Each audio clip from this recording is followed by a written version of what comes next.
Hi friends, நேற்று பார்த்தீங்கன்னா night சரியான மழை. அதனால் பாருங்கள் வாசல்லாம் ஈரமாக இருக்குது. அதனால் நாங்கள் சாணி தெளிக்கல வாசலுக்கு. அதுக்கப்புறம் பார்த்தீங்கன்னா அங்கே பாருங்கள் எங்கள் செடிலாம் கொஞ்சம் தண்ணி ஊற்றாமல் இருந்துச்சு. இப்போ மழை பெஞ்சு எங்கள் வேலையை கொஞ்சம் மிச்சம் பண்ணிருச்சு.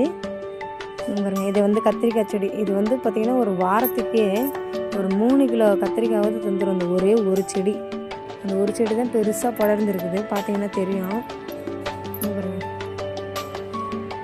ஒரே ஒரு செடி தான். அந்த ஒரு செடி ஃபுல்லாக பெருசாகிடுச்சு. அந்த ஒரு செடி தான் ஒரு வாரத்துக்கு 3 கிலோ 2 கிலோவாவது கொடுத்துரும். அடுத்து பார்த்திங்கன்னா இது சாமந்தி பூ செடி. ஆனால் இன்னும் பூ வைக்க விடாமல் இந்த கீரைங்கள்லாம் படர்ந்துருச்சு. இது தெரியும், வல்லாரக்கீரைன்னு நிறைய இருக்குது. வல்லாரக்கீரை வெயில் இருக்கிற பக்கம் வச்சதுனால நான் ரொம்ப படர்ந்து இருக்குது வல்லாரக்கீரை. இது பார்த்திங்கன்னா கனகாமரம் பூ. கனகாமரத்துலேயே இது நாட்டு கனகாமரத்தில் பெரிய பூ. இது ரொம்ப டார்க்காக இருக்கும். டார்க்காகவும் இருக்கும், கொஞ்சம் பெருசாகவும் இருக்கும்.